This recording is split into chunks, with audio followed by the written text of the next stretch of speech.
ఒకప్పుడు నేను చూశాను ఆడబిడ్డలు ఇంట్లో వంట చేయాలంటే పెద్ద సమస్య. గంటల తరబడి వంటింట్లో ఉండేవాళ్ళు. వంటింట్లో నుంచి బయట వస్తే కళ్ళలో నీళ్లు వస్తా ఉండేటివి, కడుపులోకి పొగబోయేది. నా తల్లిని చూశా. నా తల్లి మారిగా ఏ చెల్లమ్మ కష్టపడకూడదని 60 లక్షల మందికి వంట గ్యాస్ సిలిండర్ ఇచ్చిన పార్టీ తెలుగుదేశం పార్టీ.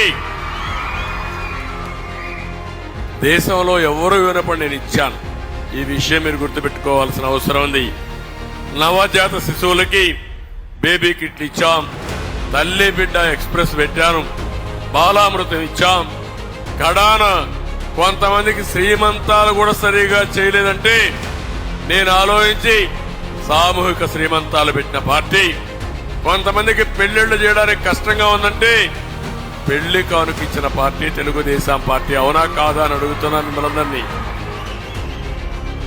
మళ్ళీ అదే మరిగా తల్లికి వందనం ఒక కార్యక్రమం పెట్టి ఆడబిడ్డలందరినీ మీ పిల్లలు మీకు రుణపడి ఉండేట్టుగా ప్రతి సంవత్సరం స్కూలుకు పిలిపించి మీ కాళ్లు గడిగి మీకు పాదాభివందనం చేశామంటే శాశ్వతంగా మీకు రుణపడి ఉండాలనే ఉద్దేశంతోనే ఆ రోజు తల్లికి వందనం కూడా పెట్టాం.